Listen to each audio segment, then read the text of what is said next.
Welcome to another Matthumanpizza video. This is a Toyota RAV4 and I'm going to show you how to check your oil level. So I'm propping open the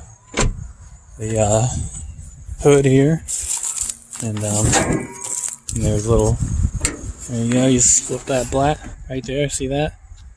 Flip that up and then go down yonder and put that just like so, and then you pull your dipstick out and then you clean that.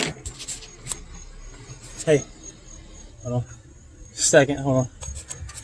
And then clean this, clean that off and put it back in.